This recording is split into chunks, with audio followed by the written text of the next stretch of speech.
Previously, on Do Dragon's Dream of Scorched Sheep, I woke up in a fog in a prison cell. I thought I'd had too much pipe weed. I was surrounded by 3 other people. We broke out of the prison with help from a demon lady. We ran through the prison, made it outside, and had to fight various stoned statues waiting for some portal to open. We have no idea where we are or what is happening. And as soon as we made it through the portal, we have entered somewhere else. A great battle is going on, and a fire is heading my way.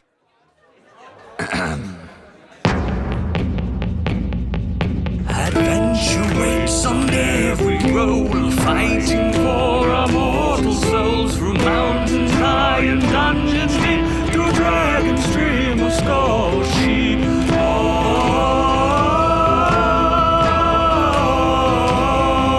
To Dragon's Dream of Scorched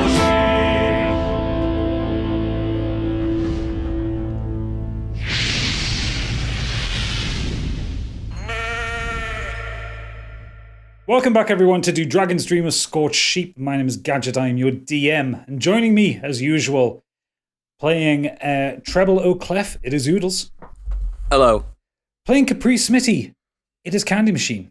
Hello, hello. Playing Calbo Greymerkin, it is Biggie. Hello.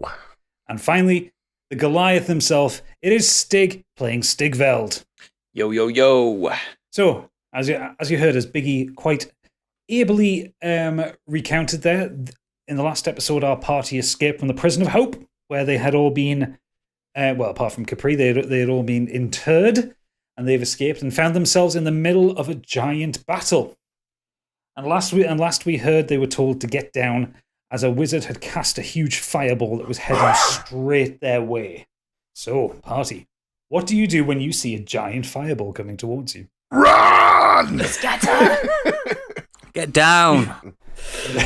Get down. Get down. Yep. Before you get the chance to move, however, a soldier, a knight in plate armor, leaps up in front of the wood elf that greeted you, catching the fireball in his chest, and you watch as his entire body incinerates around you, and all that's left of him is ash. Oh my, That was handy. The wood elf turns to you and goes, "We can't let anyone else die for this one. We have to go." And he grabs Capri's hand. Everybody grab each other's hands as arrows kind of fly past your ears and hit off the teleportation circle. Can we not just carry the halfling? Wait, he's instructing you specifically to grab everyone's hands. Okay. So that's what we do. Yep. And he looks down at the ground in front of you and starts muttering. And as you look down, you see there is a pentagram and a circle and candles arranged on the floor. And within a few seconds, you feel yourself become nothing and then become everything once again as you appear in the basement, in what looks to be the cellar of a tavern, standing on exactly the same kind of circle. Immediately, the wood elf drops to the ground and starts kind of rubbing out the chalk circle around you as he kind of gets rid of the temporary teleportation circle that he made. It'll be safe now. It'll be safe. We're far away from it. Thank fuck for that. And he sits there kind of breathing. And you watch as another 2 kind of points of light come back in as 2 of his colleagues appear elsewhere in the room on other teleportation circles, dropping down and doing the same, scratching out the circles that are on the floor. And they're all kind of like on their knees, kind of getting their breath. As you look down at this wood elf wizard in front of you, you see he's kind of got long grey hair. His eyes are a kind of a piercing blue. His skin is golden. He's quite short. He's only a little bit taller than Treble. But when you look at his face, he has a very glamorous face. Like at one point, he probably was a noble, but he's dressed very shabbily. And his clothes are torn, and he's a little bit bloody. He's obviously had a hell of a fight while waiting for you. And he's panting. He looks up at Capri and says, "Did you do it? Did you get the right guy?" We got him, plus a few friends. Who? And he kind of looks around. What? Who are these? You said you just needed the one guy. In the name of all the gods, what the bloody hell is going on here? Yes, we need to know. The wood elf stands up and kind of dusts himself down, and he kind of holds his hand out to you, Trevor. Says, sorry, where are my manners? My name's Findia Halond. I'm a captain in the Crown Reformation League. The Crown? He's kind of, and he's no, the Crown Reformation League. Oh. We're very much against the Crown. and he kind of Jolly good. lets out a bit of a nervous chuckle at you. As the other two that kind of teleported into the room kind of walk up towards you, a tall female half elf reaches over, is a very elegant looking woman, and she reaches over and she shakes your hand as well, Treble, and says, "I'm Alice." Oh my! Hello there, Alice. My name is Treble. Pleasure. And a human male walks up. He's wearing kind of pockmarked leather armor. Oh, He looks a bit older with scars across his face, and he goes, "Oh, I'm Clifton." Hello there. And Findia kind of turns back to you all and says, "Okay, so if you just give us a moment, you want to have a seat, take a seat. We just need to take stock of what happened." And he gestures over at a table where there's kind of a couple of bottles of wine and there's a tank and there's a barrel of ale. And says, "Please just make yourselves at home." As he turns to his two colleagues and they kind of start talking under their breath, and you can't quite hear what they're saying. But shut up. What was that?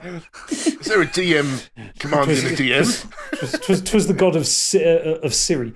Oh my God. As they turn away from you and they're kind of talking in very hushed tones and talking very urgently and trying to pass what happened back where you appeared out of the teleporter. And every time you kind of look over, and Findia kind of like waves his arm and kind of just says, "Just give us a minute here." If you don't mind, I would like to spark up a little gillyweed here. I need to recuperate. I'm already rolling. I don't mean that kind of weed. I think I'll help myself to a drink. Oh, yes, that would be lovely too if you're offering. Just a half one for you, yes? Well, it's a full one to me. Capri hears a thunk as Proserpine, as the piece of equipment that he turned himself into on our belt just kind of falls off and lands on the ground with a clang, turning back into the cat, and he kind of wanders off towards a rather large, comfy looking soft chair. He rolls up exactly in the middle of it and somehow manages, while being quite a small cat, to take up as much space as possible. And he just kind of closes his eyes and starts to purr. Achoo! Oh, that damn cat. Ugh. There's more to that cat than meets the eye. You can't be 100% sure, Treble, but you think you might have heard a giggle when you sneezed. Oh, who laughed? I was saying that right now, my Stigveld is just gone by himself to sit away from the group, just staring at this letter from his oldest friend. Contemplation. Yeah. So, can someone here please tell us what is happening? I am confused. I'm hungover, I believe. I'm slightly aroused, but also scared. So after a moment, the conversation breaks up in the other room. Findia comes over towards you. Says, very sorry. We had to deal with that. And you watch as Clifton kind of walks out of a door and up a set of stairs. Above you, you can hear the sound of a busy tavern. But down here, it's very quiet and very secure. He looks to the group and says, "Okay, so I don't know why you're here. I owed Capri a favor, and she said she needed to get into the Prison of Hope. So The Prison of Hope? Is that not where you were? There's very little hope there. Yes, there's very little hope. It was named ironically, I guess." He kind of shrugs his shoulders at you. Capri, do you have any answers? He just looks quite unsure at Capri as she's downing a bottle of wine. Well, it's the cat, you see. I get very strong feelings from him now and again, and it felt like I needed to get you out. I don't know why. I just do what he asks. What do you mean, what he asks? He just meows and turns into bloody objects. Yes, he meows, but I feel like I can translate what he's meowing, and it's definitely not in my head. So wait, are you not controlling the cat? Is the cat controlling you? Here we have. We've been led by a pussy. I am having the worst day ever. Proserpine's ears prick up and he looks at Capri and everyone in the room apart from Capri hears. Whereas Capri hears. Stigveld is important. I need him to survive. The world needs him to survive. Stigveld is needed. I cannot say any more than that. I know it's important. Let me guess, he's the fucking chosen one. Something like that, I believe, yes. So, how are we all connected? We were in some dream? What is going on? I don't understand any of this. Findia then just kind of looks at you and goes, wait, hang on a second, but did you say something about a dream? Yes, we were... It's hazy, but we all seem to share a very similar experience. A looping dream underneath a labyrinth, underneath a manor. And we all fought valiantly. You see him kind of grip into his hairline and goes, "Oh shit!" And he kind of he wanders off to a table and you see him kind of scratching on some parchment. And he comes back and he holds it up in front of you and what he's drawn is a circle with 3 triangles and says, "Did you see this when you were in there?" We saw that twice. Oh fuck! Oh fuck! Oh fuck! Oh fuck! Oh fuck! We saw a man brandishing that mark. Oh, that's even worse! Oh shit! Capri, what have you gotten me into? I just do what the cat says. And he looks at the cat and says, and he thinks for a moment about shouting at the cat, and then looks back at you and goes, "You've kicked the hornet's nest now. Have you heard of the triumvirate?" No. Okay, you need to be very afraid of this symbol. And he thrusts it into Stigveld's hand, the piece of paper. Listen, Giant, this guy's talking to us. If you see this symbol, you need to get as far away from it as possible. The triumvirate, not to be fucked around with. And if I've heard rumors of them doing stuff with dreams and managing to connect people through dreams. Just obviously you can't stop you from sleeping, but just do your best not to get caught by them. You need to be on your toes. Fuck, and he kind of wanders off, kind of swearing and cursing Capri's very existence for dragging him into anything involving the triumvirate. Wait a second there. How far away are we from this prison place? And he kind of turns and says, "Well, you're on dry land now. Where are we?" Sorry. You're in the Beaten Drum in Almeida. Almeida? I have visited this place before. Yeah, it's about 4 days' ride from Fixer. It's fine. You're safe here for a few days. Whatever happens, whichever member of the triumvirate was there, they don't know that you're here. It'll take them a few days to spread the word on the Crown God. So you're safe for now, but you can't stay here for very long. Oh dear. I would say you've got a few days here. And he goes over to the table with the drinks on, and he just picks up another bottle of wine and just takes a couple of big glugs from it and just kind of calms himself down and says, "Yeah, the triumvirate are really dangerous. Don't fuck around with them. If you see that symbol, you know you're in for a bit of trouble." Are you listening to this, Giant? This is your fault. So, Stigveld just listening to all this, taking this all in, not saying much. Pockets the note from Viglav and addresses the cat directly. Okay. Proserpine looks up at you. You think it's a very suspicious look on its face, but it could also just be the look of a cat. If you control her, then where did you get this information from? And he sits and you see his kind of whiskers twitch a little bit. And he meows at you another couple of times. And Capri hears, "I do not control Capri.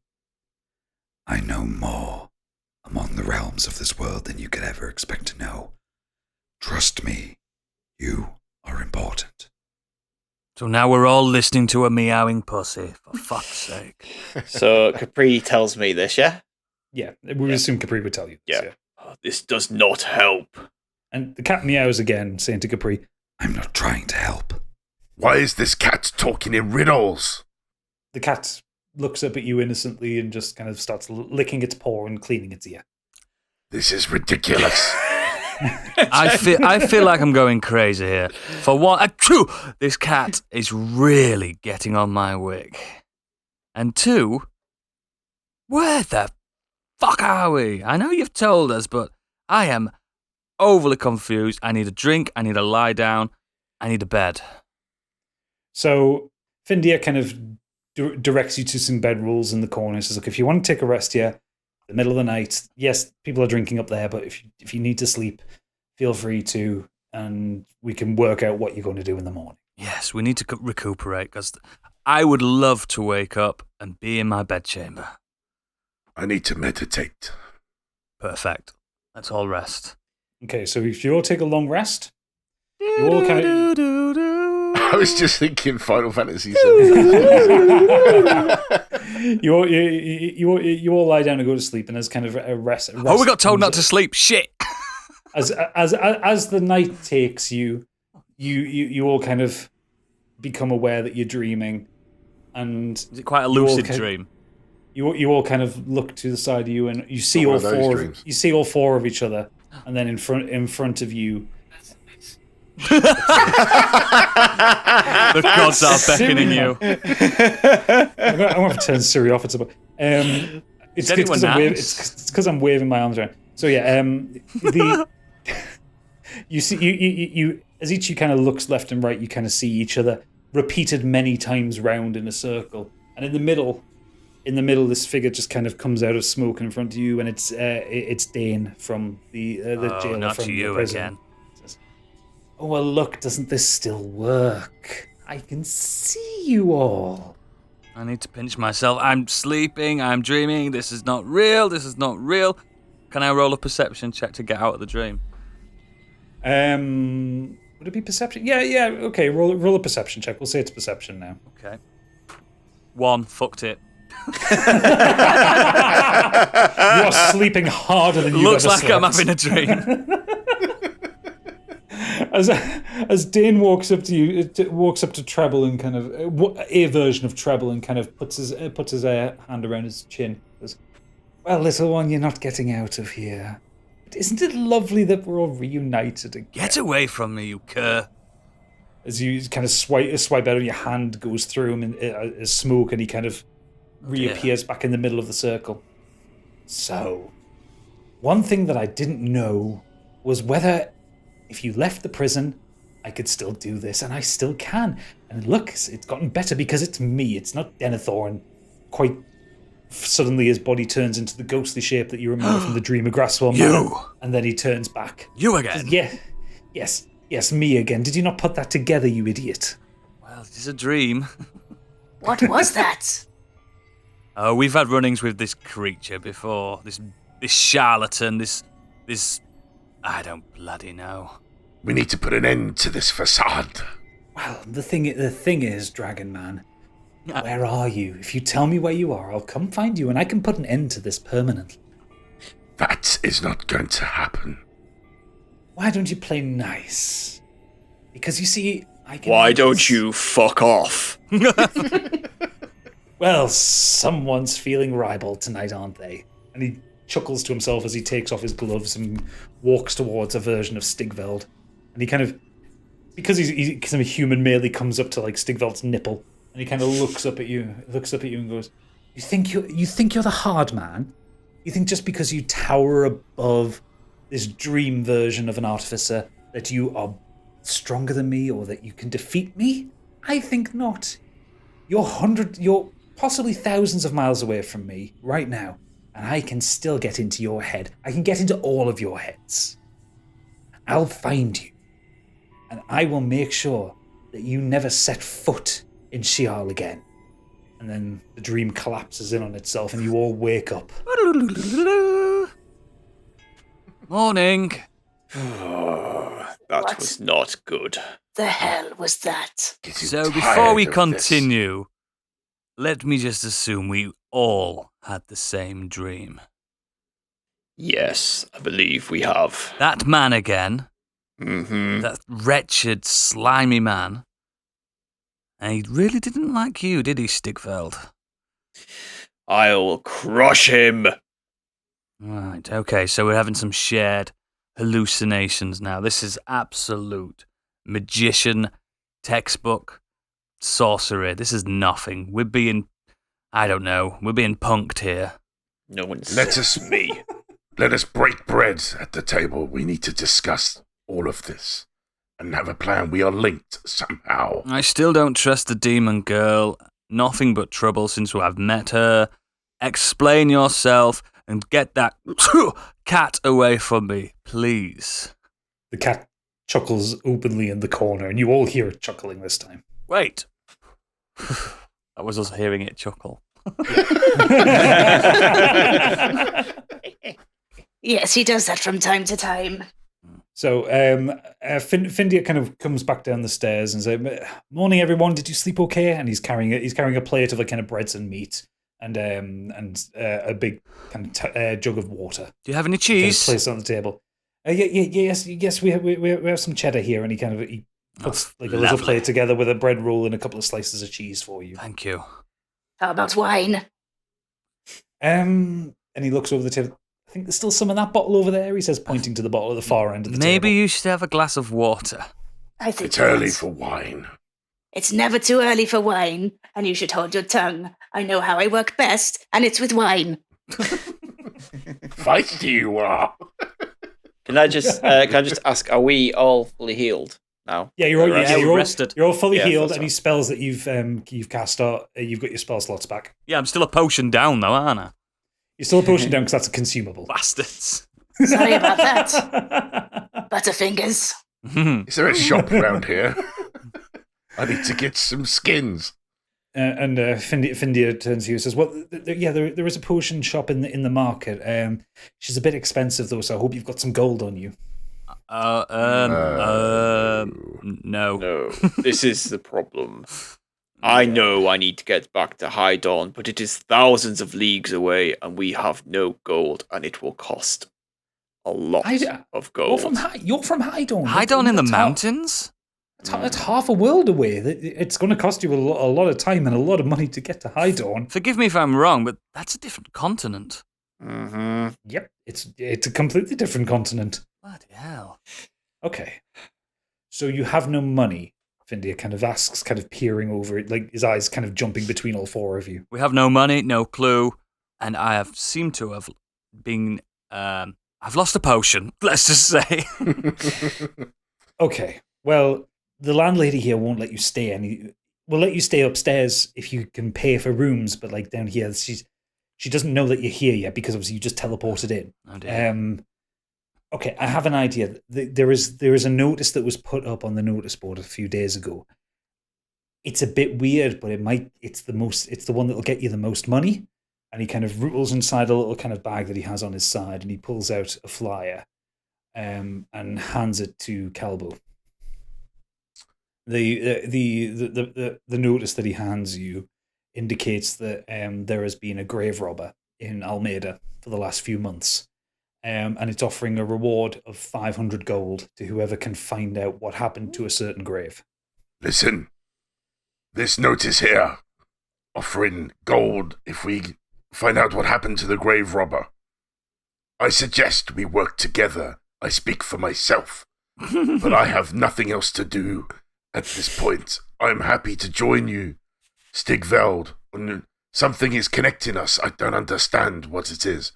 But I'm willing to go with you to help you get back. Will you join me?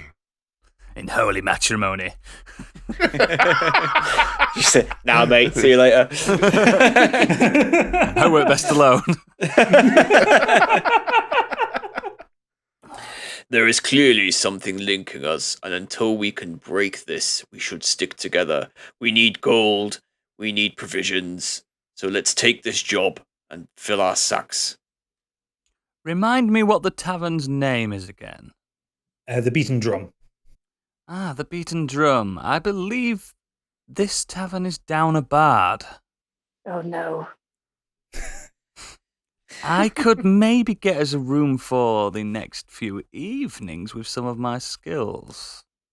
Findia looks kind of puzzled at you. He says, Alice is the resident bard here. You'll have to speak to her about it. Alice, what's her surname? Who the fuck is Alice? Alice, and Findia looks at you. Alice Woodleaf, the half elf that appeared with us. She helped in the rescue attempt. Oh, she's the bad, is she now? Yeah, she plays a wonderful violin. Violin? Oh, how exotic. Oh, yes. How exotic. Well, I have this Oh, it seems my strings have snapped. Never mind. If you can get some money, there is a luthier in Almeida who could fix your lute for you. Dragon, we'll do the job. Okay, so Findia leads you upstairs. It's a normal looking tavern. There's a few kind of early morning barflies in there, kind of having a couple of ales before they go to work. You see Alice on a stage, on a kind of a slightly raised stage. She's perched ever so elegantly, just gently playing a violin. It's not a upbeat song for a morning, but it's not necessarily a sad one. It's just a very nice kind of bit of background music that she's playing. And as you kind of walk past, she kind of sees the lute on the back strapped to Treble's back, and eyes him up and down a little bit suspiciously. I've never bedded an elf before. As you walk out of the tavern, if you look on Roll20, I'm marking which building is the tavern. You see kind of directly in front of you is a kind of a U-shaped market, various stalls selling weapons, food, potions. And we have no money. Kind of yeah. Immediately to your right is the brewery that feeds the tavern itself and also feeds a lot of breweries in the area. You can see a load of dwarves that are kind of working, carrying things like barrels and kegs between the building itself and kind of. Are they going? I ho, I ho! It's off to work we go. As one of the dwarfs looks over you, making that joke, he goes, "Fuck off!" And carries on with it. I just looked down and it wasn't me. If you turn behind you and look to the west, you see you're actually on the coastline. You're on the top. Like the town is kind of built at the edge of a cliff, and leading down there is kind of like a fisherman's hut and a dockway and that. But if you walk towards the east, you will walk into the town itself, and it's not the biggest town in the Kingdom of Welbeck. It is reasonably bustling. There are people kind of wandering back and forth. You can hear a lot of people in the market kind of chanting onto each other, and a lot of sales being made and a lot of copper and silver being passed hand to hand. It's not a very high-paying area. As you can see, most people are paying in copper and silver rather than gold. Gold being obviously the more expensive form of currency in the area. When you look at the notice, you are given the address for where you need to go, which takes you, you walk past the market and just to the north to a rather large house overlooking a set of trees and a set of fields towards the north. A lot of the houses are very similar in structure, similar in style. They were already built at the same time. This house looks a little bit different. It looks a bit newer, a bit grander. It looks basically like three houses that have been built together and made into one large house. And you kind of walk up to the large oak door. That's a big door. It's just a door. It's just a door. It is just a normal sized door, but by treble standards, it's fucking enormous. Knocking. No one answers. After a few minutes, the door kind of creaks open. You hear a small voice behind. Hello. We're here about the notice. One moment. And the door closes, and you hear a couple of chains open, and then the door opens, and you see a young human woman. She's dressed in rather kind of an ornate dress. She looks very well to do. If you kind of glance past her, you see the house is full of artworks, and it's very well decorated. You'll hear about the notice I put up. Please come in. And she gestures you in. She kind of pushes a kind of auburn hair out of her face. She's got very soft, dark skin, and she kind of leads you into the lounge area of the house. Please sit down. And she kind of gestures you towards some very luxurious sofas. Okay. Tell us more about this job. She kind of wrings her hands and she looks a little bit sad. She says, My name is Isabel. I work. I'm a banker in Fixer normally, but I've come back. My husband died recently. He died to the draconic plague that was left after the war. And she kind of she holds a kind of a handkerchief to her face, and she kind of, you can see her eyes start to well up a little bit, even just talking about her husband. He's only been gone a month, but the grave robber in the area, and she kind of chokes a little and says, took him. And she kind of sits down and kind of starts to cry. He took the bones. Took the body. It hadn't even become bones yet.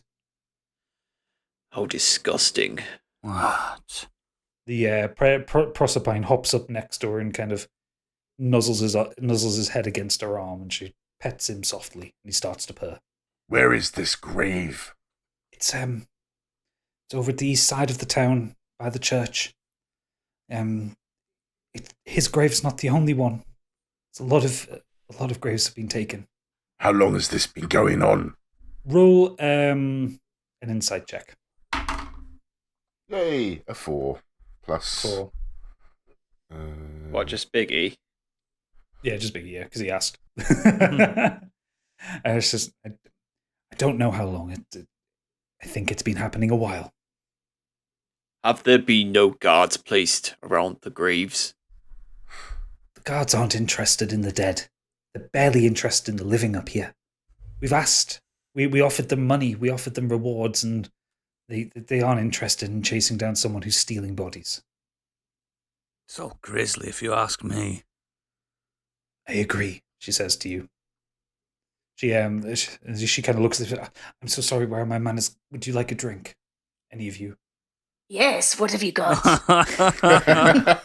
She kind of gives you a slightly dirty look at your eagerness for a drink, and she reaches over to a silver decanter in front of her and pops the cork off, and you instantly smell like a very expensive brand of wine. And she pours kind of 4 small glasses and says, "Help yourself." Is that Goblin's Knob wine? No, it's Goblin's Tackle. It's the special edition. Oh wow, I'd like a glass of that too. A toast then to your husband. Yes. She bursts into tears again. Sorry about that.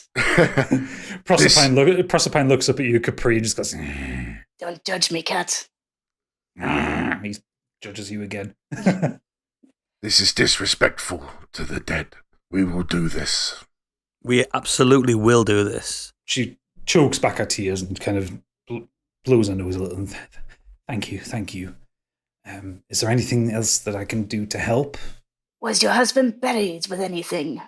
Anything of value? Anything of importance? He was buried with a gold ring that was left to him by his father. I see. He wore it around his neck. It wasn't one that he wore on his hand. It was around his neck. I believe it was a magic ring. A magic ring, you say? He always told me it was a magic ring, but he never put it on. I don't know if it's magic through sentiment or magic through actual magic, but it meant a lot to him. We are not from round here. Anything you can help us with this town. I spend most of my time in Fixer. We just have the house here. My husband used to run the farm behind the trees. The people here are friendly. The church less so. But I don't know. We don't have any suspects because the Crown's Guard won't investigate. We'll do it for you. Is there a save point here? Don't you worry about this. We'll do it for you. If you point us in the right direction, I'm sure we'll get to the bottom of this. If you'll allow it. Thank you. Thank you so much. Thank you. Please, just... However, there is one caveat. Of course. Can I have the ring? Sure. Excellent. She just kind of looks down. Proserpine hisses at you. Such a little bastard. I just want my husband's body where it belongs. Then it shall be done. And she hands you a map of the area and kind of marks off which grave would be his. I'll take that. And she kind of looks up and down at you all and says, "It's very unusual. No, everyone who's come asking about this has assumed that there would be money out of it, but you just want the ring. I want the ring. I don't know what these people want. We need the money. You guys can take the money. I want the magic ring. 500 gold, the flyer says. We want all Yes. 500 pieces. Yes, that can be arranged. I have that available. If as soon as you come back here, you can take it. Then it's done. Then we shall make way. So she stands up and kind of leads you all to the door. Thank you for the goblin's tackle. You're very welcome. And she reaches into a box which clearly has just recently been delivered and hands you another bottle. It says, "Just take it for your health." And I'm pretty sure Capri just steals that from my hands. I'll Puts- take that. And puts it in her bag. Roll a... Ooh, there is a check for that. Yep. Roll a sleight of hand check. Capri. Oh, that's 7 plus 3 for 10. 10. It's very obvious that you did that, but Treble doesn't seem to mind. No, because I've got my heart set on that ring. Okay, so you leave her house and you head past a ruined tavern, which appears to have been burnt down through fire, as you head east and you make it to the graveyard. It's still daylight at this point, and as you kind of look around, you see there are a lot of very old graves there. But you can also see there are about 5 or 6 graves that have been dug up. Is that a big mausoleum or a church? No, that's the church. Excellent. I say we've been here before. Graveyards really give me the creeps. So we search? Shall we split up, or what should we do? I'll do a. I think we'll split up in groups. I'll do a little perception check. Just Investigate. It will be investigation. If you investigation. want to look. So are you looking at the graves? Are you? Yes.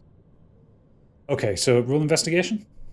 Is it investigation? Perception says lets you spot, hear, or otherwise detect the presence of something. Well, I guess Graveyard, I guess mate. There's not much happening. I was going to say. Well, no, but there there could be a guy watching us. I mean, yeah. I mean, You always okay, assume the roll, worst. roll perception then. Alex, you'll just say no one's watching you.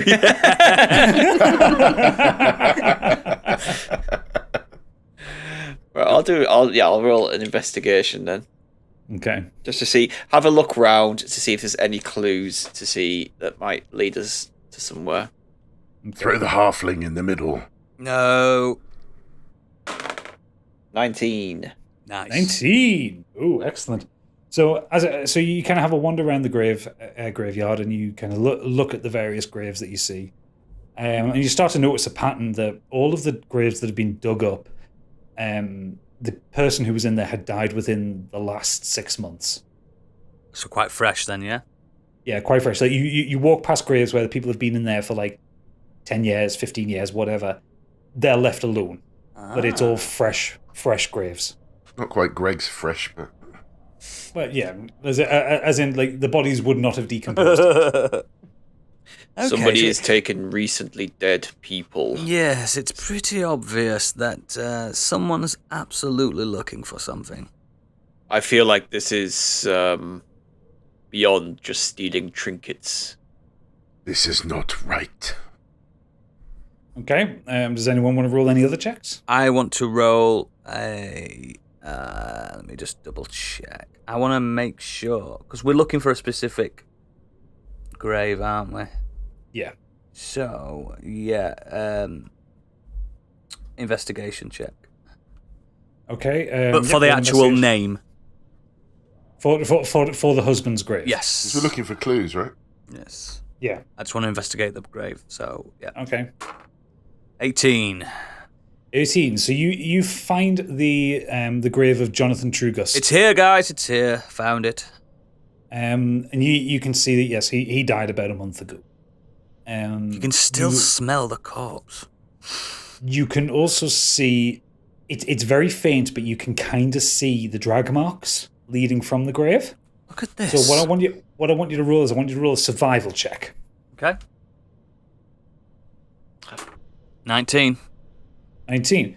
So you get down onto your hands and knees and you give it the full Bear Grylls and you start to follow along, follow these. In fact, no, even better, you give it the full Geralt. Oh. And you Come start on, to Roach. see, you start to follow the trail as it leads north away from the graveyard. Yep. Am I just leads- scuttling off on my own a little bit? Yeah. You're scuttling off, and it kind of leads through a gap in the trees to the north. Okay. And you find it leads to this kind of very large sinkhole. Look at this. Everyone, come hither. What's done this? I don't know, and I hope it's not some kind of landworm. As opposed to a skyworm? I meant like a graboid or a tremor thing, or some kind of Dune-esque spice worm. Can I roll an investigation check on his knowledge of worms? Yeah, go for it. Yeah, go for it. Let's see who gets the highest. Who gets the highest roll? Let's see who looks stupid. Do an opposed investigation check on. I got a 2 anyway. I got a 7. I know fuck all about worms. Exactly. Right. Okay. So, as you approach the hole, everybody roll a stealth check. Oh fuck! Here we go. A 6. 21, baby. 7. And what's the added stuff? 16 Oh, Okay, well, 7. plus 5. Okay. Well, because 2 of you failed it, you failed the stealth. Oh, okay, fuck. I rolled a 21. Come on, It guys. doesn't- If Stigveld can be stealthy, anyone can. Yeah. Can we not just walk behind He him? looks like a tree. So as Stigveld and Treble sneak up towards the hole, and then Capri and Calbo, one drunk, one high off his tits, kind of clatter behind them. I like to envision that. Obviously, Treble, excellent stealth, sneaking, and then Stigveld's looking and kind of copying, but massive. Like copying my actions, like. Either that, I've pulled some branches off a Yeah, tree. you're just and I'm walking like just Groot. stood there like that. Yeah. As you kind of clatter to, as half of the party clatters towards this hole, And Mr. You- fucking 7-foot tail dragging his tail behind him, picking up everything. I don't have a tail. you look down into the hole and you see the sinkhole leads towards a very poorly disguised kind of tunnel. And Fall kind in of this. outside the front of it, you see this rather kind of barrel-like tiefling woman, kind of just like kind of with a brush, just kind of brushing away. And she looks up and goes, "Oh, hello. You there? What's happening Yes? here? What are you doing? I'm cleaning. Cleaning a bloody sinkhole? What's wrong with you, woman? No, I'm cleaning the entrance. To the sinkhole? No, come on." And she kind of gestures you down. Okay. Hang on. Just Getting led astray. follow it down a bloody hole. Roll an insight check. Yeah, do it. I'm following her blindly, me. Yeah, I'll follow you. Insight. Stigveld, roll an insight. 11. 11. She seems nice enough. In Looks fact, like we're going. You know, additional senses. They don't add together, do they? No. No. No. That would be helpful.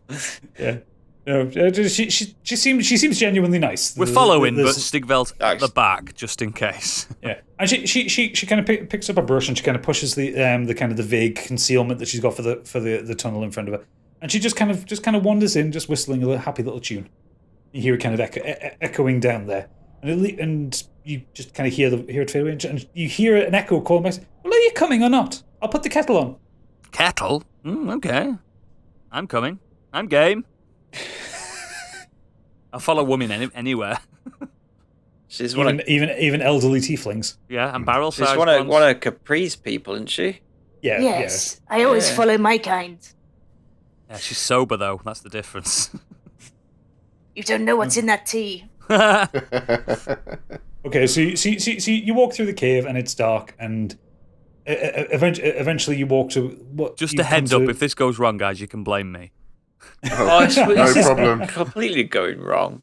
We've just gone underground. Well, what would you want to do? Just go and wander around the market for a full episode? I'm sure we'll get killed by a ground worm. Just go back and just go back and lie to the woman. Ah, yeah, we found him. He's fucked. Can I have my money now? I mean, that is totally an option if you want to do that. No, we're fine. We're in. As you follow along, you see that eventually the kind of the tunnel that she's cut out, or that is cut out rather, comes up, and you walk actually into the basement of a building. Oh. And she's then sat there just by a desk, and she says, well, welcome. My name's Sister Natalia, and welcome to my hospital. Oh, you're of the cloth. Yes. I'm a cleric. I was Strange to see a demon-looking creature being of the cloth. What gods do you worship? Looks can be deceiving, darling. Oh, very true. I worship Tom, the god of duty, loyalty, disobedience. Yes. Welcome to my hospital. How can I help you? Are you in need of healing? We are investigating the grave robbers. Tracks led us this way. Grave robbers, you say? Oh, that sounds awful. The tracks led you here. Well, that doesn't make any sense. Directly here. Has anyone come through here? No. Just me and my patients. I'll tell you what doesn't make sense. A hospital underground in a sinkhole. Well, roll investigation. Yeah, that's right. Actually, insight. Insight, not investigation. Come on, insight. Fuck. 7. Just accept it. Oh well, I guess it's okay. Seeing as though you've made us a brew. She turns to you and says, "Well, unfortunately, when the Draconic Wars happened, the hospital above was destroyed, but the basement survived, and I managed to make do with what was happening. I'm the last one here." Ah, makes total sense. Is this the only hospital in the village?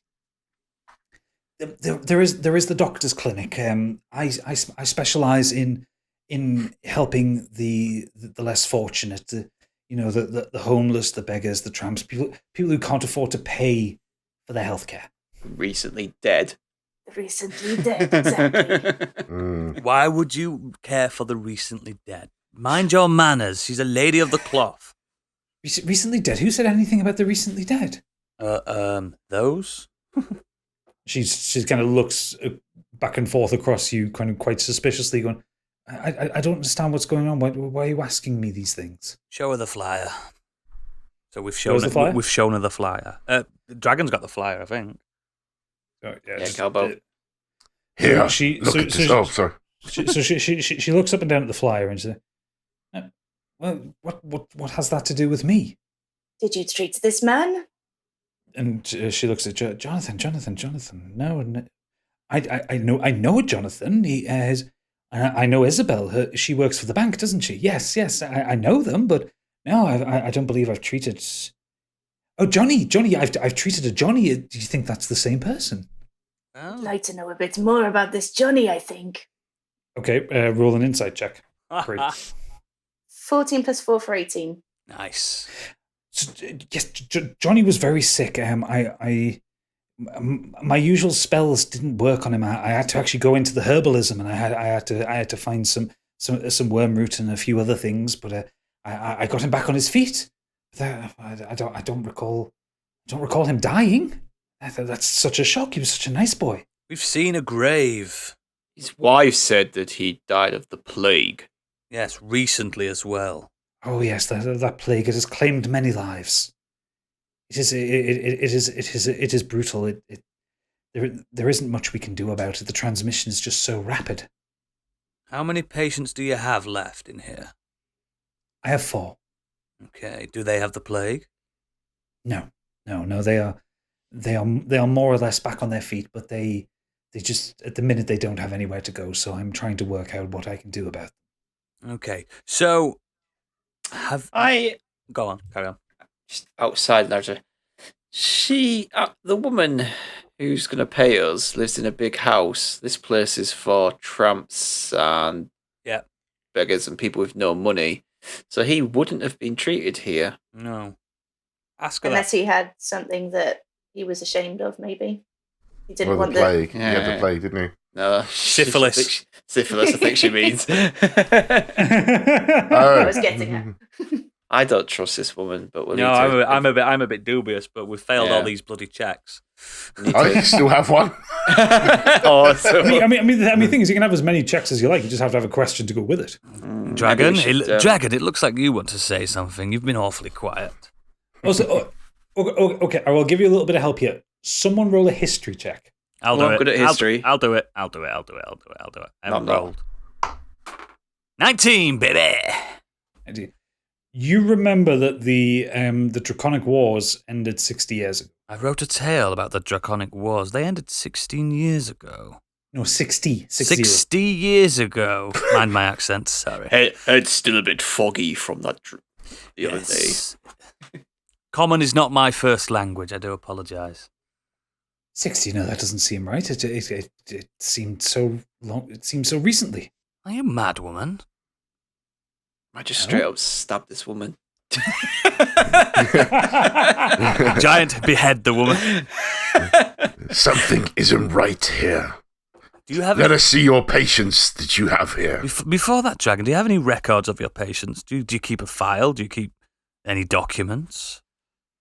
No. The document store was destroyed when the hospital was destroyed. Coincidence? It's why I can only treat a handful at any given time. Okay. Continue, Dragon. Sorry. Let us see your patience that you have now. Yes. By all means. And she leads you out of the main room, and I realize for the listeners I haven't described the main room. The main room is just it's a simple square in a basement. Looks like it's got a wooden floor. Yeah. It's got a wooden floor, table and chairs, and a few sconces kind of lit around it. She leads you through a very narrow corridor. Love those narrow corridors.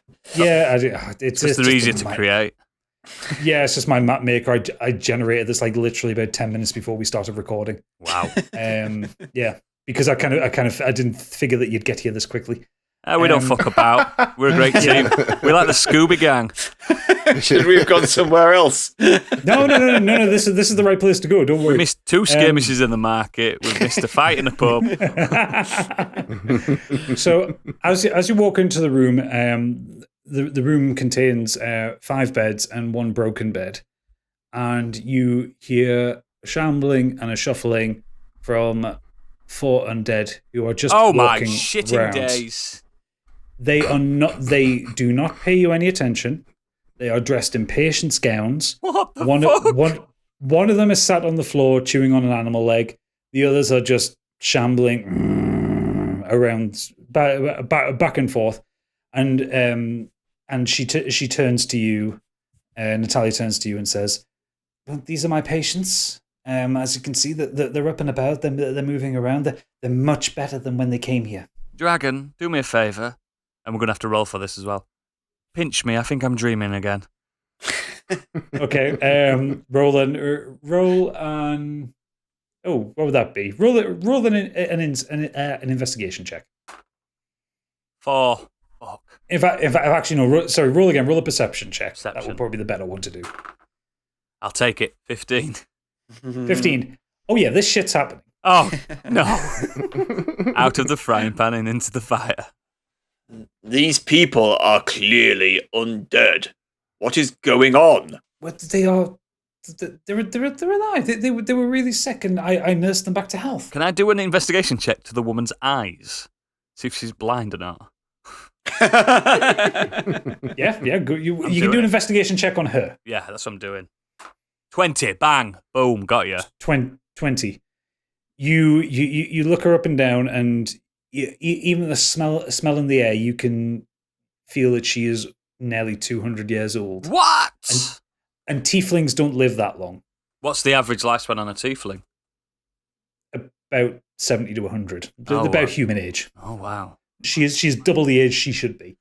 You can roll an Arcana check on her. Yep, I'll do that now. 19. Get in.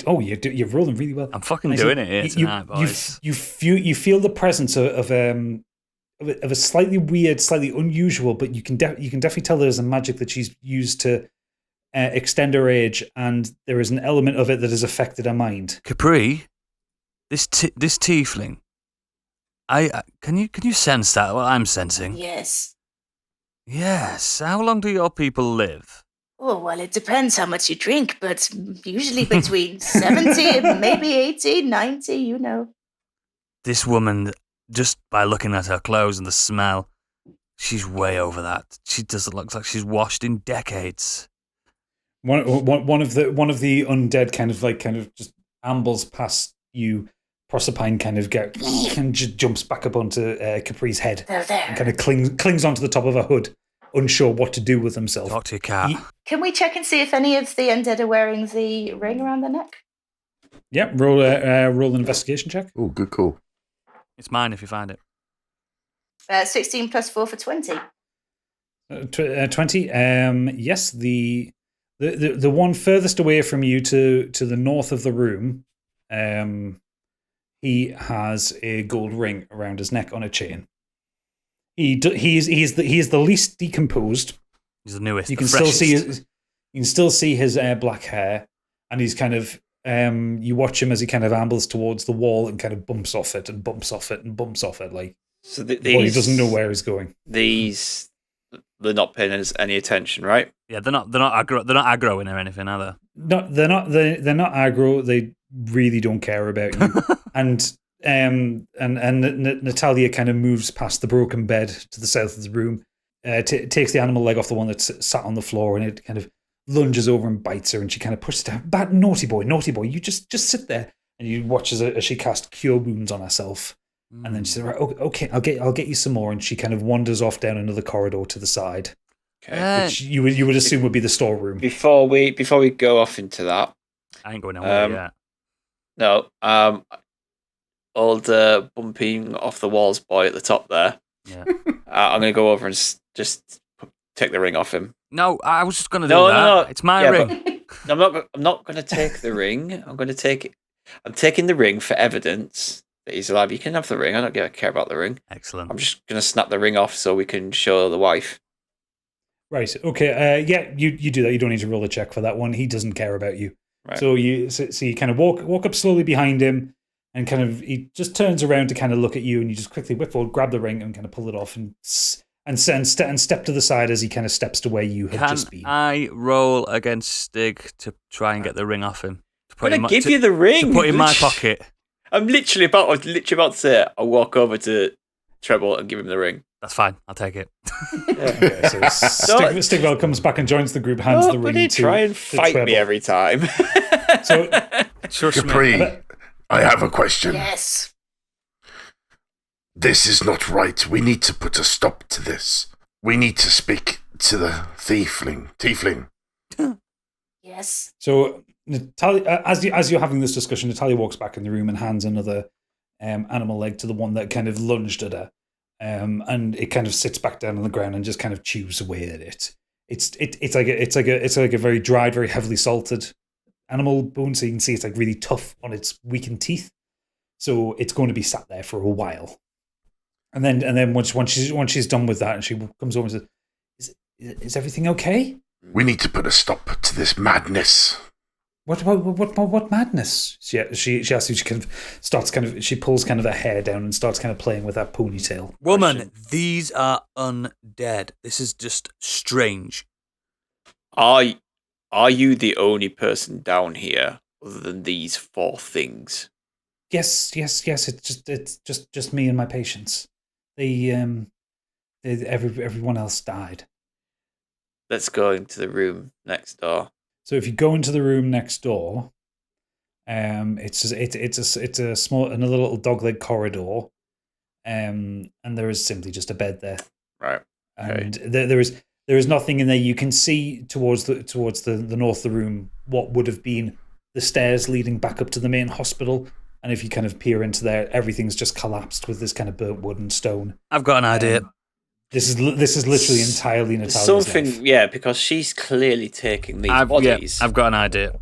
I want to get my rapier out, listen, and pin it to the lady's abdomen, and demand she tells us the truth. So I need to roll for something like this, don't I? Intimidation. You would need to roll intimidation. Yeah, I don't want to hurt her. I just want to. I'm getting annoyed. I've got my ring, and I just want to. I want the truth, so I'm demanding the truth with a 1. Okay, right. Roll it again. You're having a laugh. 1. Oh, you crit failed our first critical fail. Oh no! Okay, let's look down the matrix and see what you're Big going old to tough do. halfling get. Yeah. Oh no. Okay, so you. Let me just. Listen, woman. This is Viper. So you put you. So I rolled a 10 to a 14 on this one. So you pull the rapier out, and as you go to kind of hold it to her stomach, you trip over your own boot and you face plant the floor. Roll a d4 of damage. Oh my god. 1. You take 1 damage. You burst your nose. Blood goes Hang everywhere. on. That's 3 1s in a row. I know it's 2 different dice, but that's ridiculous. Yeah. So Welcome to my world. You trip over, you burst your nose on the floor, blood splits everywhere, and the undead that was kind of stood next to you kind of moves over and starts to lick it off the floor. Oh god, that's disgusting. Just for future reference, I'll try not to intimidate anyone again. I've got an idea. But Natalia looks at, oh god, you poor thing, and she lifts you up and casts Cure Wounds on you and brings your HP back up to 32. So you poor thing, that must have hurt. Bloody did. Oh, bless it. And she kind of like strokes your hair in a very comfortable way. Whoa, She gives you not the hair. Kind of a gentle hug, and you kind of feel this very motherly warmth come from her. Oh wow, I'm entrapped by her. I'm entranced by her. Capri, can we put an end to her magic? Is there something you can do? Because I fear we must put an end to this. We can't let this continue. I can talk to her, tiefling to tiefling. I can ask her what she's playing at. That's a good idea. Okay, Capri, roll a history check. 4 + 2 for 6. 6. Okay. She looks at it. I don't see many tieflings around here. You're unique. Where are you from? I'm from around here and there. I get about a bit, and I don't call anywhere home. Oh, it sounds like she's from Wales. How dare you? I'm. Do you know of the town in Moran? The name escapes me. It's been such a long time. And she kind of ruffles her brow. I don't remember. Ooh, guys, it's making her uncomfortable. Oh, we've got something here. I was going to ask one thing. Yeah. Right. Capri, ask that infernal cat if it knows what's going on, considering it seems to know everything. Proserpine, where are you? And he kind of he hops off the top of your head and in front of you and looks up at you. You're very light. What is this woman doing? What do you know? And he kind of like that, and your ears. I have no fucking clue. Damn it. That didn't work. Fought that. What we need to do, guys, let's just, we're huddling now, we're talking between, she's not listening. Oh, bad huddle. Bad huddle. Big bad huddle. Guys, Can you do a big hands off thing at the end? yeah, who's the most, who's got the best investigation out? Who's like the best out of us? I've got +0, so I have relying +4. solely. +4. What do you have, Calbo? -1. Right. Demon girl. Natalia, while you're talking, Natalia moves up to just tend to Jonathan. Yeah. Demon girl, I'm going to inspire you with a poem. I'm going to use some bardic inspiration to try and get a little bit more. I want you to focus on the memory part. I want you to ask her if how she remembers how she got here and things. You know what I mean? I want you to get deep into her. You want to know her history, how far back it goes. Yeah, so I'm going to do some bardic inspiration so you can roll an even better history check and get some, I don't know. History or it was investigation, wasn't it? Everything. Just roll it off. Okay. We need to get this out of her. So here's the poem.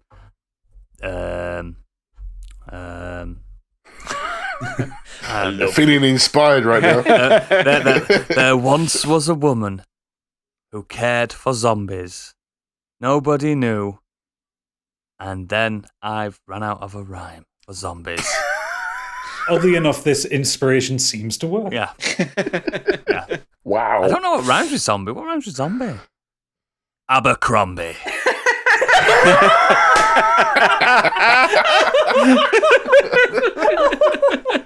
Now you're inspired. So I'm going to roll for investigation then, because that's my +4. Concentrate on the memory aspect, because she seemed really like saddened and confused by the fact she kind of almost like, shit, what am I doing here? I got a rubbish investigation. So I got 5 + 4 for 9. And what's the inspiration on top of that? So you can roll a d6 on top of that and add it to that. So if you roll a d6 as well and add it to that score. And that's 9 + 4 for 13. 13, okay. So what do you ask her? That passes instead. Tell me more about this village. You seem to have interesting and emotional memories attached to it. You're among friends. We won't judge. Well, I came to Almeida before the war. I worked here for quite a while, and like you said, there was the doctor's clinic, and I've seen a few doctors working there. But this hospital was for the homeless and for the waifs and strays and those who couldn't come. And I studied under an elf. Her name was Ina Sildi. Do you know of her?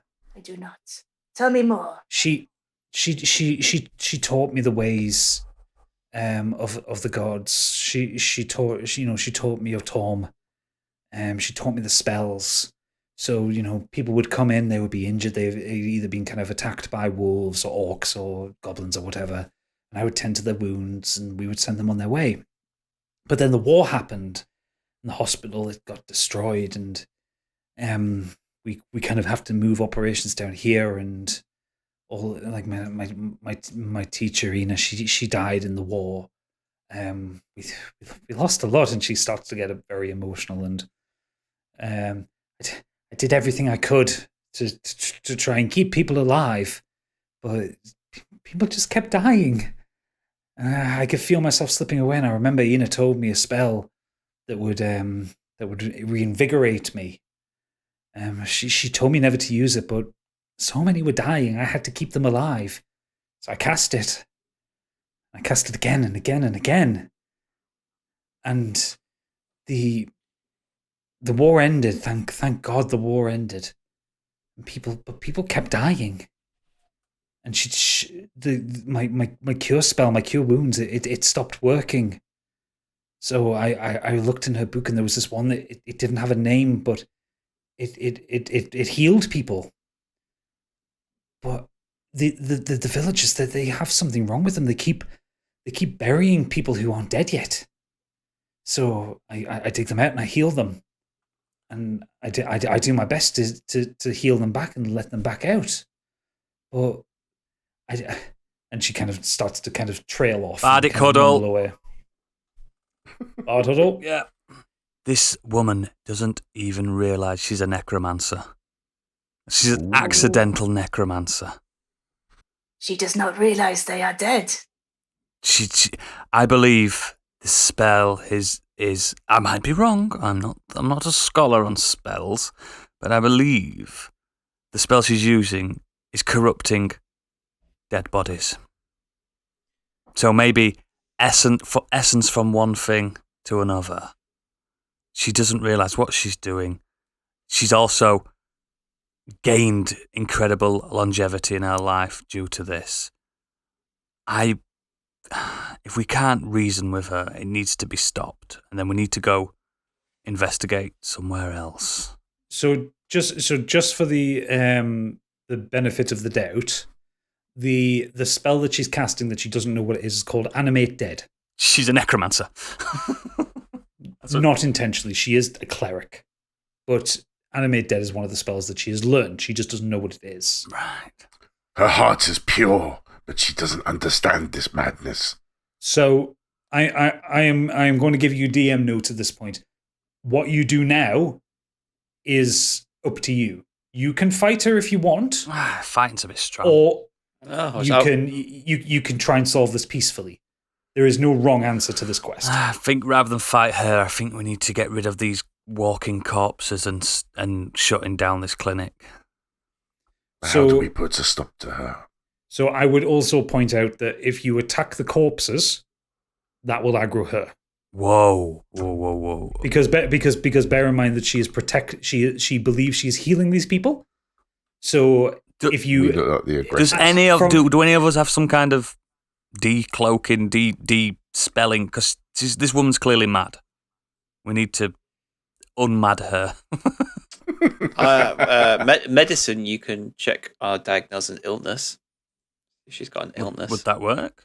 I mean, you can try and do a medicine check on her. Well, if anyone's got a decent medicine bonus. Let me have a look. I've got +1, but I was just... +2 I've got. Nope. 0. I'm not sure if it'll help. I'll try it. I'll roll for a medicine check. 1 second.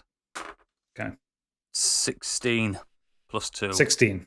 +2. So as you look over her, you definitely get the feeling that her mind is slipping away, that the magic that she's using to extend her life has unnaturally... Yeah, it's taken a toll on her. Has taken a very mental toll on her. Yeah. Everything that she is saying is true. As far as she is concerned. Yeah. I don't think she's evil. She is definitely evil. She's the definition of lawful good as a cleric. Yeah. So there is no malice, the intention. She genuinely believes she is doing good in this world by doing what she is doing. Is there any... Has anyone got good persuasion? Persuasion. Got +3. I haven't. Yeah, maybe I have you can... exceptional persuasion. I've got +7.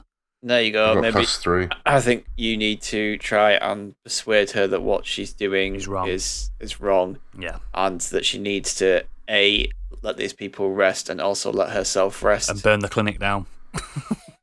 No, she needs to stop. I have fire. She needs to stop extending her life. She needs to accept that maybe it's time for her to rest. The war is We need to over. convince These her, people yeah. have died, and yeah. So if the great gods, aka the DM, heard that, that's what I'm going to do. Okay, so roll for persuasion. Come on. Let me kiss this die. Next week. What did you get, Oodles? You got +7. 11 +7. Oh, so you got 18. Yes. I just wanted more. You wanted more. So, okay, so what do you try and convince her of? I try and convince her that what she's doing, even though it comes from a good place, it's ultimately against nature. And if she's lawful good and she's a cleric, she needs to understand what she's doing, as it's just crossed a line that she didn't realise she'd crossed. Okay, so tell her that. Tell her in your words. Because at the minute she's kind of just fussing over the reanimated corpse of Jonathan. Yeah. Kind of brushing his hair back, kind of tidying up. Oh, look at you, you're such a handsome boy. Excuse me, may I have a word? Yes. In private. In private. What was your name? Sorry, I didn't catch it. My name's Treble. You may have heard of me, the great Treble O'Clef. No, but I don't really get out of the hospital much. Okay. But it is lovely to meet you. You seem like such a nice boy. I am an exceptional young man. I need to just talk to you. What you're doing, even though it comes from a good place, I can see your kind of heart. You're ultimately crossing a line. I know you can't see this, but these are walking corpses. What? Just trust me. Look into my eyes, my beautiful eyes.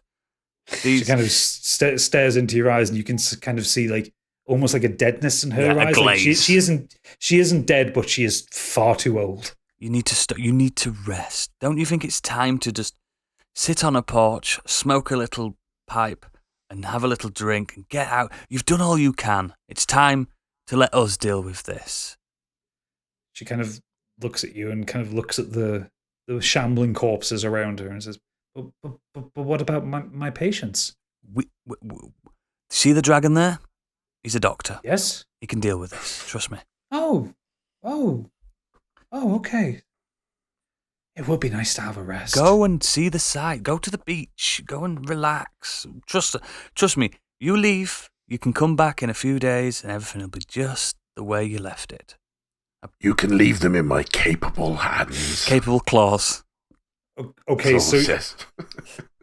I get the feeling of where you're going with this one. You are going to have to roll a deception check on that. That's fine. I am being deceiving. Because you're no longer trying to convince her to end what she's doing. You're trying to get rid of her to kill the undead. We could have got her to take the spell off. Surely that would have been easier. 19. Bye. 19. Okay, so she's going on holiday. She kind of like wrings her hands and goes, okay, and she kind of looks up at Calbo and says, You'll take proper care of them. Jonathan there, he's nearly ready to go home. Oh yeah, take real good care of him. Okay. My name is Dr. Moray. And she kind of looks down at Trebling and says, okay, bless you, child. And she kind of taps you on your head, and you will gain inspiration for that. Excellent. Which goes onto a character sheet, which can be used at a future date. Right, and she shuffles back to the room which had her bed in it, and you hear her kind of rustle around, and then she comes back out with kind of like just a kind of a sack on her back and goes, okay, I'm going to go and visit my sister. Perfect. That'd be a great idea. See you later. Bye. Bye. And she kind of shuffles out, and you can see as she's moving, like kind of the age of her is kind of creeping into it. You didn't notice it before, but she is very old, and she kind of leaves through the tunnel and kind of leaves the town. Okay, now I need to say something now then. Now she's left. Giant, are you listening? Yes. You wanted to sharpen your axe, didn't you? We do need to get rid of these. I'll leave the disposing of the corpse to the big guys. We need to do it tastefully because this is still that woman's husband. I'm walking out of the room because I don't want to see it. Okay. So, swift massacre. So Treble's not involved with this one then. Nope. So, I mean, I guess you three can go crazy. Roll initiative, everybody. I'm going to roll the initiative for all four of these together. So basically, they're always going to act as a group of four. Oh, for fuck's sake! 14. 1. That's just your order, Biggie. It's not that bad. Yeah. Oh, so Stigveld is 14. Yep. 18. Was that 18? Yeah. Yep. And Biggie? It was a massive 1. Oh! That's the 4th one we've had tonight. And the zombies all roll a 7, so they'll act in order at between Stigveld and Biggie. Okay, it's a 2 actually, because obviously initiative is +1. Oh wow! So yeah, knock yourself out. And Treble's not involved in this entirely, is he? No, I'm just out having a cig. Sat down on the chair. He's out. All right. Okay. We'll put some in. Okay. Right. Okay. So Capri, you're up first. I want to do this in kind of a humane way, so I would. Decapitate. I agree.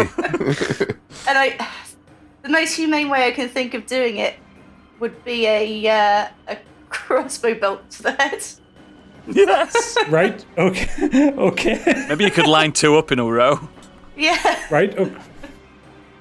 Okay. Well, which one are you attacking? There's 4 of them in the room. There's Jonathan towards the north, and there's 3 others kind of pottering about. Let's start with Jonathan, seeing as he's a hit. I know. Right. Okay. Yeah. Are you moving any close to him, or are you just firing from where you are? Yeah, I can fire from where I am. Okay. Roll to attack. How strong are they? Not very. 6. 6. I've got another way to do it. Well, your turn. Okay. You whiff that shot massively.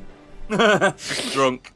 The bolt just like pierces the wall in front of him. He is not bothered by you in the slightest. If you get them all together, I can cremate them. What, in a room?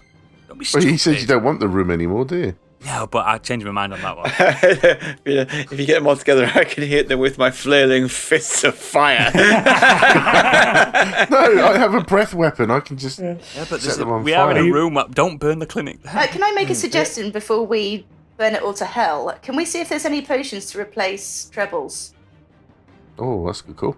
Well, you can't right now because you're in combat, so... Yeah, let's just not burn the place. Don't burn the Right, place. so it's me now, isn't it? Yeah, Go on, it's take Stig the reds off, well, Stig. unless Caprice wants to move or do any bonus actions. No. Okay. Yeah, so Stigveld's embarrassed. turn. I am. Just move to this next to the first green one. Yeah, that guy. Yeah, that one, yeah. Okay. So you move 5 feet to the west. Yeah. So plus 5 on that, so 20 altogether. 20, yeah. Oh, you definitely hit. Yeah. So roll damage. Roll damage is a. Oh, I've got an axe. Unless I'm gonna have to axe him. Yeah. 5. 5, okay, so I need to mark these. So you take 5 damage off him, right? Okay. And is that the end of your turn? Yeah, I only get 1 attack. Right. Okay, so that zombie is now aggro. The others aren't. Oh, what? So it is going to turn around on Stigveld and give it and try to attack him. So that is he rolls an 18. Does that hit? Yes. That hits.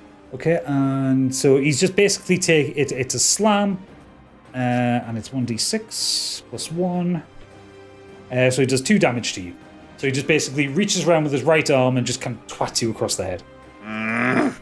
Okay, then the other 3 zombies haven't been attacked. They are ignoring you all. Passive still. Yeah, they're still passive. So back around to we're around to Calbo. Toasted zombie s'mores. Doesn't sound too bad now, does it? So Calbo, what are you up to? Let's go for the aggro zombie. Let's try and save The aggro, yeah, okay. And then I want to twat it with my quarterstaff. Okay, roll to hit. 12. 12, that hits. Plus, do I have to add something to it? I can't remember. It doesn't matter. You passed his armor class with just the roll. So, roll your damage. 4 plus 3 is 7. 7. Okay. So he is looking. You basically knocked one of his arms off, and he's looking. I mean, he was looking haphazard anyway. He's armless. But yeah, he's looking pretty damaged. Can I follow up using a key point? Yep, if you want to. Yep. And I would like to do the flurry of blows, please. Yep. Okay. Roll to attack. A 9. Yeah, that hits. And a 6 plus 3 is 9. Okay. You do a flurry of blows. You knock his head off, knock his other arm off, and the body collapses to the ground. You've killed that one. Marvellous. So you're down to 3 zombies left in the room. I haven't got any more action points. Yeah, no, that would be the end of your turn. Yeah, that's cool. Okay, so we're back up to Capri now. I'm going to do exactly the same as last time because I still want to try and keep it somewhat respectful, and I'm going to go and use my crossbow bolt to... Yep, okay. To hit Jonathan? Yeah, to hit Jonathan. And right, okay. that is, go for it. 9. That hits. Yes. So roll your damage. 5. 5, okay. That knocks him down, yep. Right, okay, so now it is Stigveld's turn and Jonathan is aggro. So he's going to turn around to look at you all. Right. If I change to dagger, is that an action? To switch it is, isn't it? It would be an action to switch your weapon because you basically got to go into your pouch to get it. Yeah. So then I can't attack. Unless it's hang on. Actually, you know what? I tell you what. I will look that up in the future. You can use your dagger. Just assume that it's just in like a scabbard by your side. Yeah. Okay. Well, it is. Okay. Yeah. Go for it. He's Then. telling you it is. Yes. Look at the artwork. There he is, dagger on his side. Just go for it. Don't push your luck. Yeah. Okay. Thank you, benevolent master. 16 to it's hit. 16, that hits a hit. And Which one are you hitting? Are you hitting oh, Jonathan, this guy closest to us. All right, okay. So that's a 6 plus. No, sorry, wrong dice. Sorry. No worries. It is D4. Okay, so that's 3 plus 3, so 6.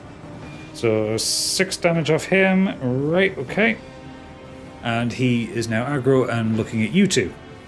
Okay. I thought I might have killed him. That's why I went for the dagger to be respectful. They have 1 second before you do the next turn. You all okay in there? Should have just taken an axe to him. So the What, to treble or the zombie? No, the zombie. right, okay. So Jonathan is going to move 10 feet, and he is going to take a swing at Calbo, because you are the closest to him. That is a 15. Does that hit? It certainly does. It certainly does. That's a D6.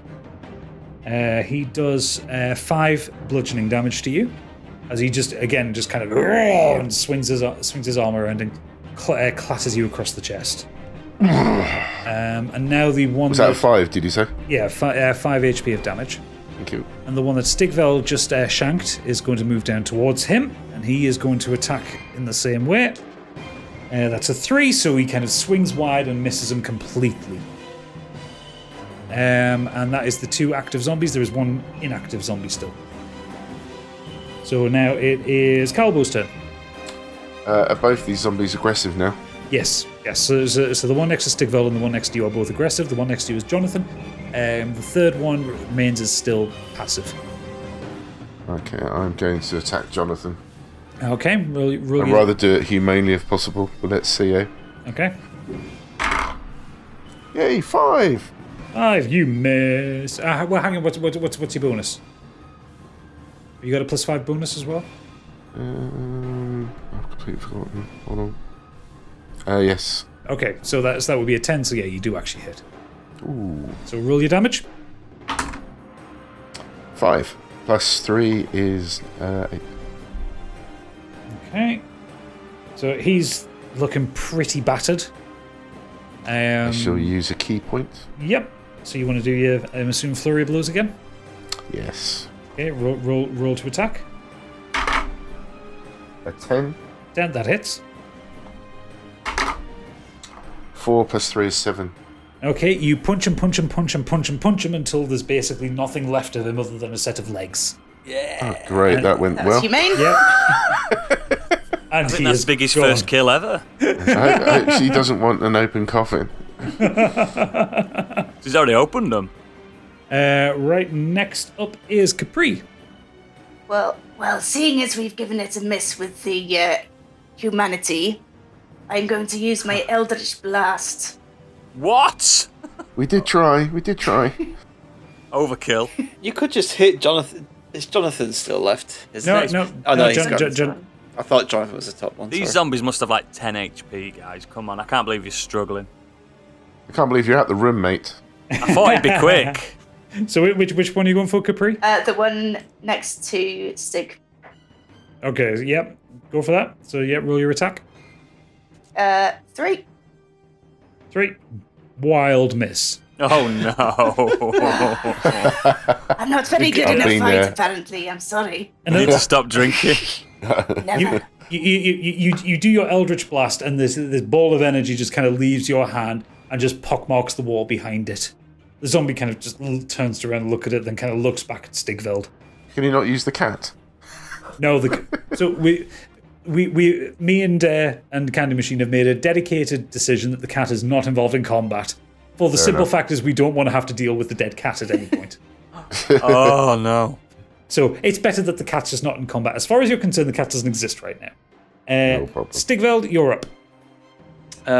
Roll 18, so that hits. Definitely hits. Still on my knife though, aren't I? 4 plus 3, 7. 7, okay. Right, and again, he's looking very worn out and... yeah, I know he's a zombie, he's not looking the best at the best of times, but he's He's very hurt, even though he can't. As zombies anything. go, he's one of the worst. Yeah, basically. He's had 12 HP done on him, so he must be close. I think they've got about 15 HP, mate. Just guessing. He's never going to tell us. Go on, I can't Biggie. believe you can't kill a zombie. Pathetic. Okay, so it is now the zombie's turn. So he is going to swing at Stigveld. Yes. Oh, that's a natural 1. So let's do the confirmation check. Oh, that's a natural 1 again. What does he do? Ooh. Zombie. Because it would be. Knocks his own head off. Well, the thing is, if I'm going to apply rules to you, I kind of need to apply rules to myself as You well. bloody do. Yes, you do. Yes. So do we have? Goes to bite me, falls over, and just falls on my dagger. Or your axe. Right. Okay. So roll the d10. I know this is wildly interesting for the listeners while I search for my d10. Okay, so that gives me slip up. So I then need to roll a save, which I fail. So the zombie swings to attack Stigveld, falls forward, bashes its head off the ground, takes a d4 of damage. Fuck me, this is the most complicated zombie I've ever encountered. So it takes 1 damage and is now prone. So it's basically lying on the floor in front of you. So I need to roll a saving throw to get back up the next turn. And the fourth, stomping his head. and the fourth zombie still remains unbothered by your presence. Galbo, you're up. So that zombie's dead, so we're left with 1, right? No, he's not dead. He's lying on the ground. He's prone. So he's basically been knocked over. He himself has knocked himself over. This is brilliant. Stupid zombie. So, as one action, I might as well just fire a dart off here Okay. at the Did you say zombie. fart then, or dart? Dart. Although my fiery fart could be quite lethal. Dragon fart. So, yeah, I need First to rope. roll. That's exactly. I was just about to make the same Roll joke. fart! That's 11 plus 5. Yeah, that 16. hits. That hits. And damage, it says D4, right? Yeah, D4, so that's the pyramid-looking one. 2. Have you got a bonus on that? Plus 3. It's 5. Plus 3. Okay, so that dart goes straight into its head, and on the ground it just stops flapping around, and it just goes limp. It's dead. Well done, man. So you have 2 one. kills to your name. So you have 1 remaining. 3 So- kills? Did I not kill the other zombie? So I've killed them Capri, all so far. Capri, you're up. He got the final kill after we did all the work. Kill stealing. Glory hog. How he plays Call of Duty.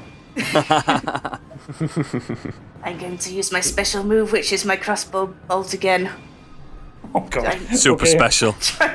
I'm trying so hard for this just to be not horrible. Okay. They're zombies. Roll to attack. They won't mind. This is all for fun. 3. Oh, fucking hell. Please tell me you get a bonus to your attack. Doesn't look like it. Where's your character sheet? Oh god. You don't? Shit, you don't. Fuck. Okay, so yeah, that goes wild again. A third crossbow bolt embeds itself in the wall. You know when we said we needed someone with range to join us? Maybe a be sober home on person. the I range. have a Nerf gun, apparently. Okay, do you want to move or anything? You've just kind of been stood by a bed for 10 No, I'm minutes. staying well behind the bed. Right, okay. Safe, Can I check something quickly? With my darts, how many of those do I have? Is there like a limit or something? I I'm can't see it anywhere. I don't think there is a limit. We're just going to assume that your darts are just weapons that you have. You're like Phil the Power Taylor. You've got so many darts. Yeah, like It's a dart joke, by the way. Like there's a Hawkeye, just keep pulling arrows. Yeah. Arrows Yeah, or like- Legolas. Yeah, like if any of you kind of transition to being like bow and arrow users, I'm not going to keep track of arrows because that's just a pain in the arse. Yeah, because on the Can be obviously season on 2. the sheet here, you can just deduct stuff off like key points and stuff. I can't Yeah. see anything for the darts. So. Yeah, no, just assume you've got trying to be honest. some magical infinite dart. I'm fine with that. That's cool. So Stigveld, it's your turn. Okay, obviously I'm gonna go towards that other zombie. Yep. 20. You hit. Wasting a fucking 20 on a zombie. And that is. In fact, if you was that a 20 on your dice? Was it? Yes. Roll it again. So actually, it's 25 technically. So now oh, bloody hell, 19. So 25 and a 24. Okay, we'll see because you rolled above 15 on the confirmation check. We'll say that that's a max damage. So whatever you roll for your damage will double. Okay, so that's a 14. So you roll 14 damage. Okay, so what weapon were you using there? Was it your dagger? My dagger, yeah, because that's the one I had out. Okay, so you grab the zombie by the shoulder and you just like shunt the dagger repeatedly into its stomach, and it starts to kind of collapse at its chest. It's still up, but not by much. Shall I finish him off? So it's now the zombie's turn. So he is going to take a swing at you, Stigvel, because you're right in the way. He rolls a 19. Oh, fuck. It's going to kill you. So he hits you for 3 bludgeoning damage. So again, just takes a swipe with his right arm, kind of hits you in the chest. Tis but a scratch. And Calbo, you're up now. Okay. I'm going to go right up to it. Yep. Bring out me old trusty quarterstaff. Is it that trusty? Well, yeah, we do say that, but yeah. Bonk it on the head. Here we go. Bonk. It's a 15. That hits. Imagine if you'd thrown a 1 then. God. Thank you. It's a 4 plus 3 is a 7. Surely that is it. Finish him. Yeah. Give me your final blow on this zombie because you killed him. I want to spin that quarterstaff around my body in a fluid motion and then hit every point where limb joins body, and then Like Kill Bill 2. everything flies off. Just complete obliteration. Something like that. So this once peaceful hospital is full of blood, gore, and viscera from the zombies that you've massacred. Well, we started off the right way. I but it's was all going to gone very suggest wrong. us taking the bodies back to the graves, but not now. They're everywhere. Yeah, no. The thing. Okay, I'll tell you what, Stigvel. Roll an investigation check. You're going to clean it up on your own.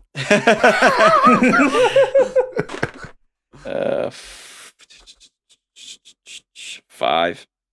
5. You're not sure which bits go with which body, so you just kind of collect enough for a body to take back to Jonathan's grave. Assuming this would be good enough that possibly that Isabel wouldn't ever dig it up to look at it. Right, so is that... He seems taller. Is that the zombies dealt with? That's the zombies dealt with, So, and Natalia's left. This is what happens. I come back in the room. Oh? We're covered in blood. You've been having a nap. What in the 7 hells happened in here? They fought back.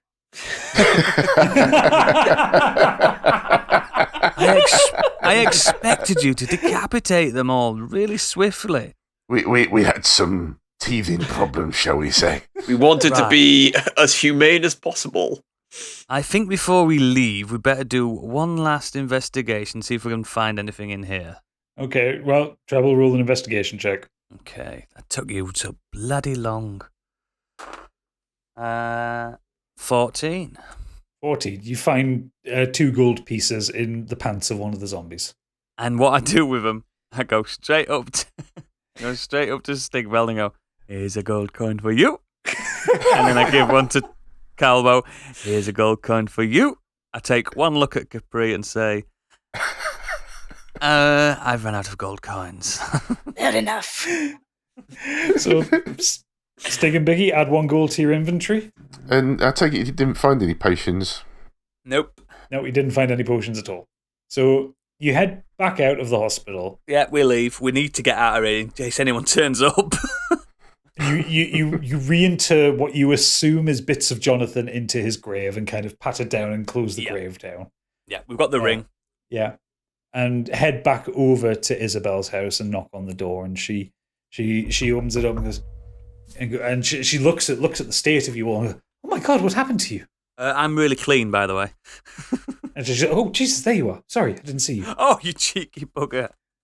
She beckons you in, but not into the living room. It's just kind of in the I do hallway. apologise about my colleagues. We've been blackberry picking, you see.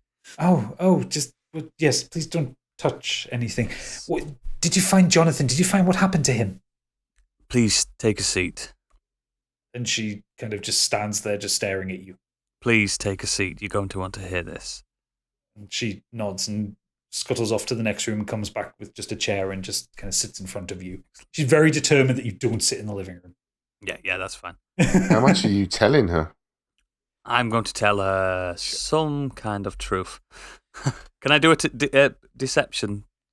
Yeah, roll deception now. Yeah, I'm going to have to. I'm a right devious little bastard, aren't I? 17. 17? Okay, tell her your truth. We did find Jonathan's grave. Here's the ring as proof that you promised me. And she looks over the ring in your hand and she kind of picks it up and twirls it around. She sees the inscription of her name on the inside. Yes, that's his ring. And she places it back in your hand. Jonathan was in the grave when we found him, all battered and eviscerated. What? Really? But I was there yesterday and the grave was empty. It was very recent, hence why there is a viscera all over my colleagues. But I don't understand. She kind of looks up at Stigveld at the state of him. Him smiling. And looks up at Calbo, who's got blood still over his snout and stuff like that. But the grave was empty. Are you saying someone mutilated him and put him back? That's all I know. Oh, well. But we did our job. May we have our reward? Cough up. Did you at least cover the grave back over? Of course, yes, of course. Did you find the grave robber? No. So it could happen again then? Potentially. Oh, well, a promise is a promise. And she kind of stands up and walks off to another room. And she comes back holding quite a large kind of leather coin purse. And she turns over there, as promised, 500 gold. Yeah, that can split between them three. And she looks at you and says, them three, do you not want any gold? I've got this gold ring. Oh, okay. Well, I hope it brings you some comfort.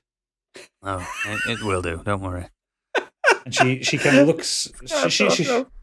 She looks over you all and she just says, "It wasn't the answer I expected, but thank you for finding my husband."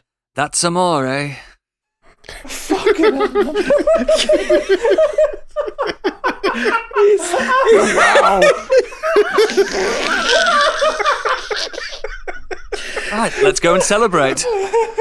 He's taking the ring. No, don't give the ring back. We have to, what he's told her. We've done fuck all. We walked to the grave, saw his body was there, covered it over, and taken. Did it work? Did it work? 500 gold from her. Did it work? Did it work? Let's not get involved in this woman's issues. She looks back up at you and kind of wrings her hands once more and says, "Please don't take this the wrong way, but I kind of hope I never see you again. You won't be on the next episode. Don't worry, darling. Please leave my house." Bye. And so ends episode 2 of Do Dragons Dream of Scorched? Yes. Fucking hell, Oodles.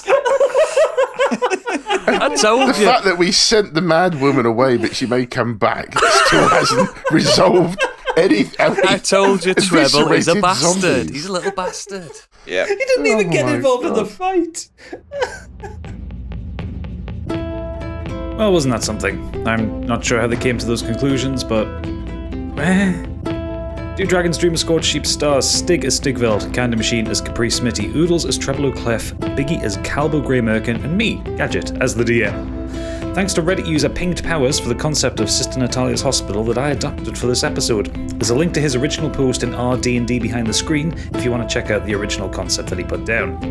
We have a Patreon. You can pledge at £5 a month to get ad-free listening, early access to episodes, as well as battle maps and art created by Candy, and any other bonuses like music or DM notes that we'll be putting together as time goes on. If you're a Patreon subscriber, you can also submit NPCs and items from the link in every Patreon post.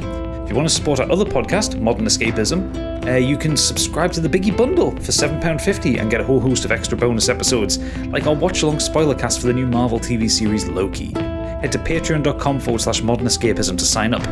Deadbeat Punk did that, so did Aaron Muren Heath, Kieran Corrigan, Todd Story, and John Lister. They all did that when we launched, as well as many, many more. So don't miss out and head over there straight away. You can find us on Twitter at Scorched, on YouTube if you search for Modern Escapism. You can also follow Modern Escapism on Twitter. All of our personal accounts are also listed in the show notes below. You can join our Discord using the invite link in the show notes for more chatter across both of our podcasts as well. The next episode will be out on the 2nd of July. Until then, remember to stay safe, wear your mask, and never let a wasp steal your beer.